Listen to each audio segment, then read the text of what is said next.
Please be advised that everything in my video is purely for entertainment purposes. These are purely my thoughts and opinions and are subjective. I must advise you to please do your own research. All media users found on the public domain and are fair use and fair dealings. Hi everyone, I hope you're all doing well. So today is April the 7th.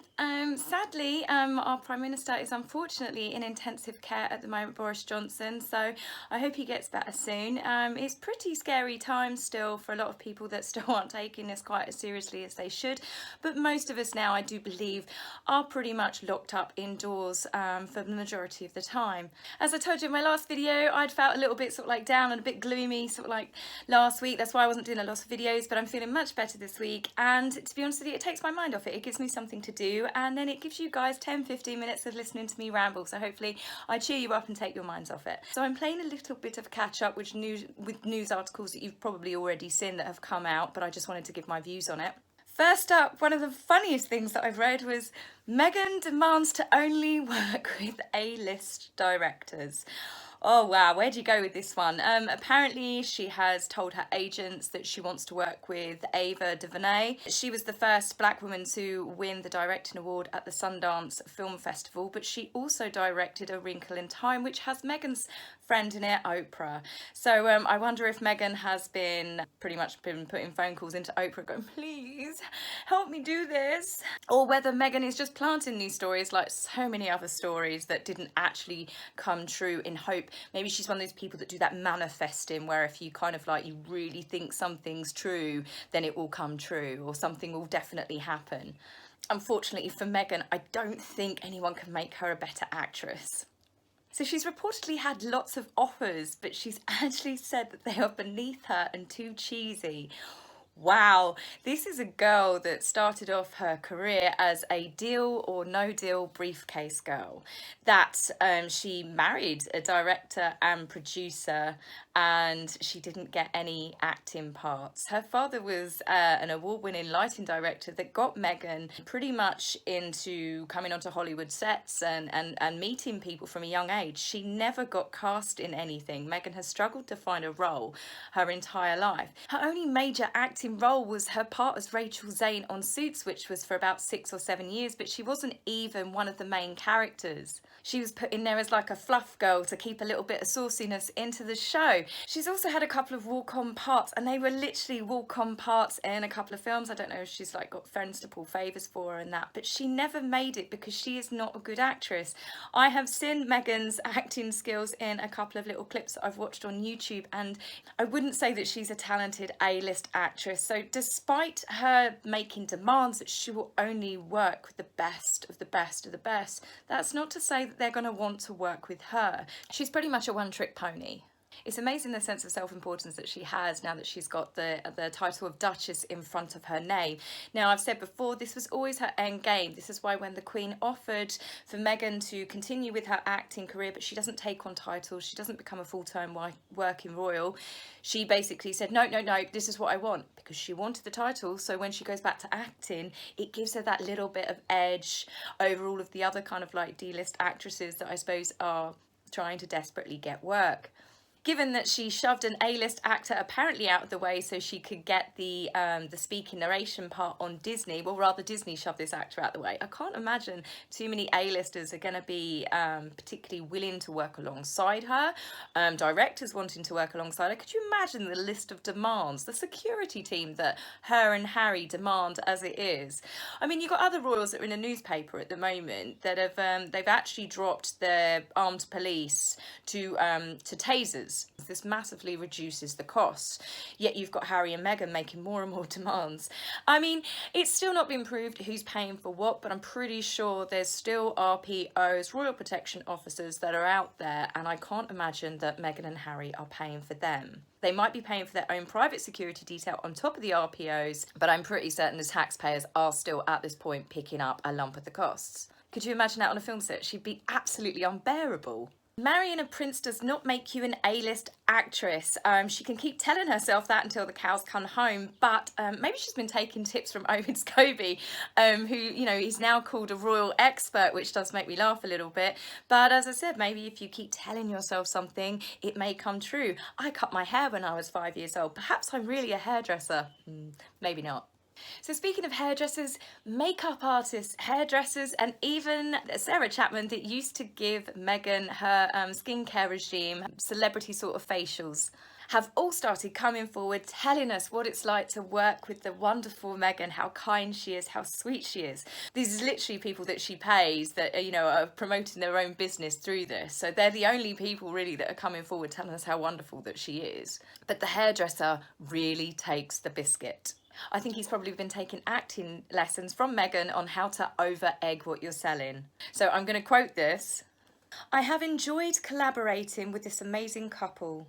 They have taught me so much about diversity, equality, and the importance of good mental health. Are you serious? Dude, you're a hairdresser. You collaborated with the couple. What? Whether they're going to have their part in one side or the other? I mean, Meghan's hair at several points on several royal engagements isn't something I'd be making that my claim to fame. They taught them about equality and diversity and good mental health. You could not have a worse advertisement for mental health from these two, could you? It just reads like one of Meghan's little speeches, doesn't it? So I'm sorry, I'm really not believing that one. I'm not smelling what you're selling, buddy. So I guess with all of the teaching that they're giving to people, no wonder that it's been announced that they need a 2-month break. They need 2 months time out. From what? From what exactly? 2 months break? From having a break, from being on a holiday, from being on a holiday to having a tour to being on holiday. I mean, I think they worked something like 14 days or something absolutely ridiculous last year. They came back working. No, they didn't. They came back and basically swanned around. Meghan wore some pretty dresses for a few days over the Commonwealth, their farewell tour. I mean, what a load of tosh. Bearing in mind the stories that we have read about how they are the most hard-working royal couple, about how Meghan was going to hit the ground running. The only thing that they've hit the ground running is away from their responsibilities, their duties, and it seems paying taxes. They have been on one big holiday, haven't they? I mean, you cannot have, given everything that's going on in the world at the moment, a more tone-deaf celebrity couple. The country is nearly on its knees. The whole world is in crisis at the moment. You have got doctors and nurses and frontline staff working all over the world, all these different countries, literally putting their lives at risk daily to keep the rest of us safe. We have got nurses and doctors that are actually dying at the moment. We have got cleaners and store workers that are having to work longer and harder hours than what they've ever had to do just to keep us safe and keep the world ticking over. Yet these two announced that they need a break. That here we've got other members of the royal family that are trying to do their bit, and these two are still just talking about themselves like everyone is waiting with bated breath.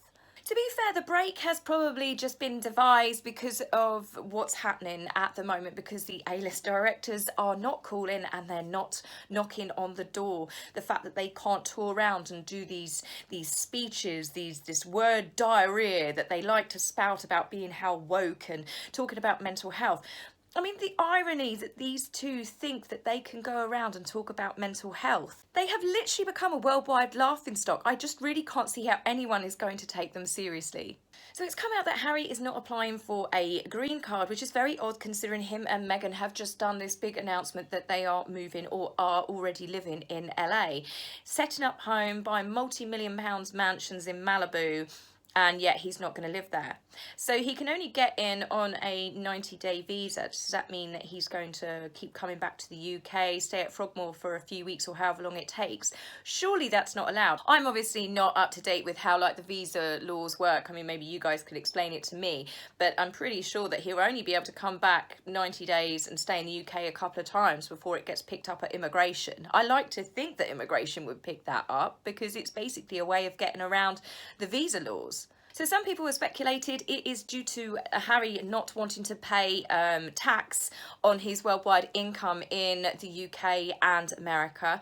Other people have also speculated, which I'm inclined to believe, that for Harry to become a US citizen, he has to basically get rid of all of his titles. He will literally become Harry Mountbatten Windsor, and yeah, or H, as someone else likes to call him. And this is where the problem lies, because if Harry gets rid of the dukedom, he will no longer be the Duke of Sussex. If Harry does not hold that title, a certain someone will not hold the title of Duchess. Can you see her allowing that to happen? So she's probably half-cocked some sort of plan where they're trying to find loopholes where Harry can come back every 90 days. She's going to hang on to that title for as long as she possibly can, because it's the only thing in her mind that makes her that little bit more important. And the funny thing is that the USA don't really, Americans, as far as I'm aware, they don't care about titles. Meghan wanting to swan around LA saying that she's a Duchess of Sussex, I'd imagine even with the Americans, it's going to wear thin very quickly. And I very much doubt you're going to see anyone bowing and bobbing and curtsying to these two. So if it does come down to tax avoidance, I hope the IRS are watching and immigration will be keeping an eye on Harry's passports. So yeah, if any of you guys know about the immigration like visa 90 days thing, can he get away with this? Do you think it is tax? Do you think it's just because his wife is not going to let him give up his dukedom, so Harry is never going to be allowed to become a US citizen? How long can this last? Or is there other things at play here? Is this why they're now announcing they're having a 2-month break? Has Harry finally had enough? Is Meghan kicking him to the curb? Is this one big cover-up for a divorce package? So many questions, as always, with these two. So I'll be back with you really soon. I'm intending to get another video out tonight. If not, I promise it will be first thing in the morning. So those of you that don't get notifications, please check back on my channel. I will be posting either tonight or tomorrow morning. So take care, see you soon, stay safe, stay healthy. Bye. If you like my video, please remember to like and subscribe. Please, angry typist, you will be blocked, so save your fingers for time. If you would like to buy me a coffee, please go to my About page and click the link. Love, Taz.